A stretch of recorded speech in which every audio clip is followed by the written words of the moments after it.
அருகே இருப்பதனால் இரவுக்கு தெரியாத பகலுக்கு புரியாத பொழுதொன்று நீ காட்டினாய்.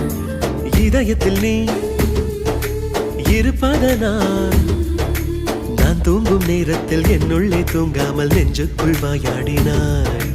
கண்ணாடி நீ கடிகாரம் நான் உன்னுள்ளே ஓடோடி வாழ்வே.